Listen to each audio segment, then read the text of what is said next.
My name is Samuel Jordan Walterz, Ronin Walterz, and I'm on a mission to change the world through the power of storytelling. And so this video is just a breakdown on how I managed to find my purpose in life and how I managed to define for myself why I believe I exist. I think this is a crucial question everyone must ask themselves, because without knowing where you're trying to get to, how will you know when you're on your deathbed whether your life was a success or whether it was a failure by your standards, like by what you would have governed a successful life? So when I was young, I used to dream of playing professional football.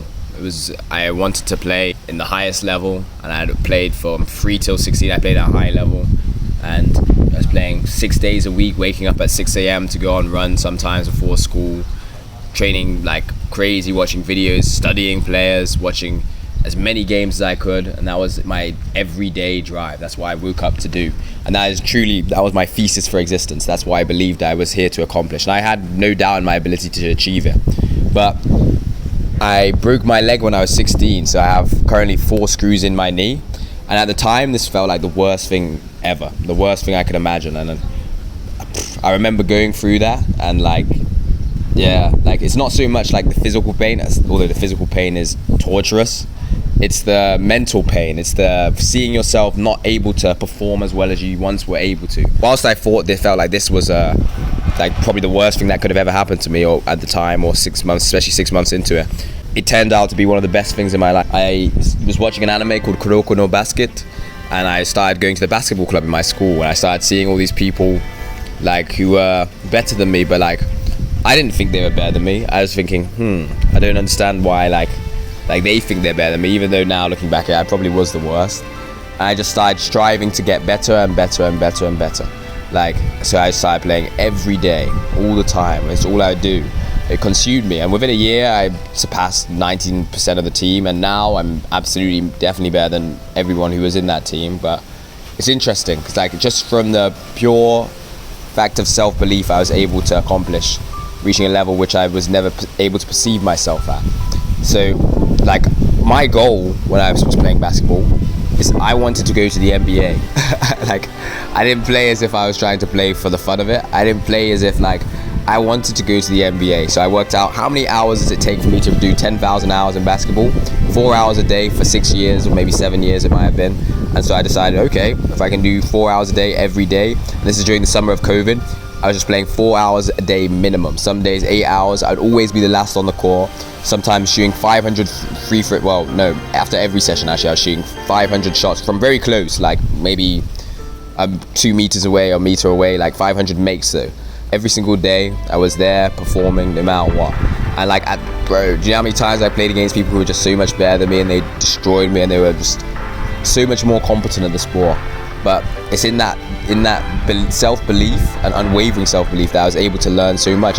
There are 2 things I took from my basketball journey. 1, how far you can go when you believe you can, and how much you can improve on something when you believe you can. And that is something I think everyone should be aware of, because a lot of people think things are out of their reach because they don't have the potential to do it. But you're not believing in who you are today, you're believing in who you can become, and that's a crucial point. And then 2, the second thing which I learned from my basketball journey is how powerful storytelling can be. Because remember how I started watching Kuroko no Basket, an anime. I started watching an anime about basketball, and in watching this anime I started to just decide, okay, well, I'm going to play basketball. I love basketball, and this one story completely changed my life. It gave me a new favorite sport, a new passion, something I wanted to pursue even more than football. And I can attribute so much inspiration which I've experienced in my life to the power of stories. For example, when I was wanting to be a professional footballer, I never doubted my ability to achieve it. And why was that? Maybe I didn't make it, maybe I'm not a professional footballer, but the fact I had no doubts in my ability to achieve it, and the fact whenever I approach a goal in this world, I have no doubt in my ability to achieve it. Why is that? I started to question. I realized that what had enabled me to find my unwavering self-belief is the stories I used to watch.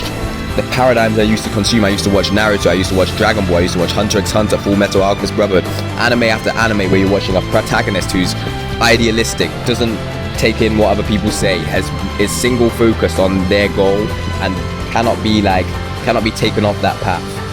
And when you watch and consume enough of those paradigms, especially as a child where you can't distinguish what's wrong and what's right to believe, you adopt those beliefs. And adopting those beliefs has been one of the most transformative things I could have ever done for myself, because I don't approach goals from a point of pessimism. I don't ask myself, how can I achieve it? How can I achieve that from a pessimistic standpoint? I ask myself, how can I achieve it from a standpoint of curiosity? I decided that I'm going to devote my life to storytelling. I want to tell inspiring stories which make people believe in just how far they can go.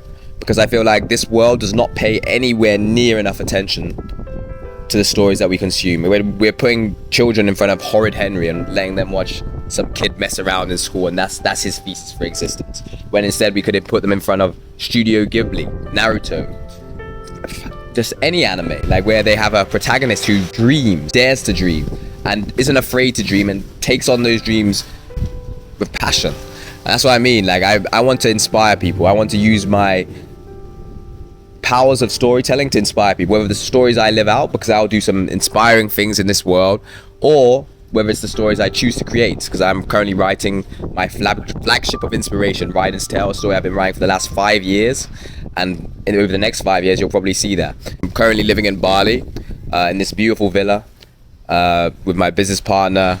I have my current friend, my friend Julius, a videographer here, and bro, there's no place on earth I'd rather be. And I'm telling a great story now, like the story of what we've done and how we've come from university and now we're here. It's an inspiring one. 1 year ago we were in university, staying in the ziggurats where people used to just leave shit in the toilet. You get to get woken up at 4 a.m. because someone has a crippling vape addiction and couldn't not vape in their room. Like this is what I mean. This is what we've left behind, and now we're living in a villa, which it's insane. It's insane what you can accomplish when you believe you can accomplish it. So I want to create stories which people look to for inspiration, which people look to feel inspired. That's the beauty in defining your purpose. As soon as you define your purpose and you feel like you understand why you exist, you'll start doing on autopilot. The amount of people I've inspired to start pursuing their life in a way which they would be proud of, it's insane. And I don't say that to brag, I say that to be real, I say that to be honest. Because I never could have counted for what me going out and pursuing my dreams would do for other people around me. Now, I want to talk about one of my favorite storytellers, Akira Toriyama. He recently died. And when he died, I was inside my room and I was listening to the Dragon Ball Super ending, the last ending. And when, I'm going to put in a clip of the ending as well. When he died, I was sat in my room, lying on my bed, crying. But not crying tears of sadness, I was crying tears of admiration. And that's what I mean, like, this man, if I could achieve just 1% of what he was able to achieve, just 1% of what he was able to achieve, I would have fulfilled my entire life's thesis, my entire life's purpose, to inspire people. This man inspired countless storytellers, inspired countless individuals. So many people have been inspired by this man's work. And to me, that is the greatest legacy you could leave behind, or it would be my symphony of success.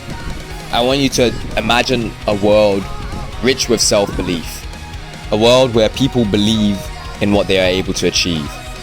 I feel like the world would be an infinitely better place. I have just one request. Don't believe in who you look in the mirror and see today. Believe in who you can become. Believe in the person that you want to look in the mirror and see in 5 years, 10 years. 3 months, 6 months. Believe in your ability to change. Believe in your ability to adapt and overcome. Believe in your ability to become he who can, or she who can. My name is Samuel Jordan Walterz, and I devote my life to being a catalyst of inspiration. I want to help you see how far you can go with my life by showing you how far I go with mine. Welcome to my story. Ronin Walterz. It's now time to tell yours.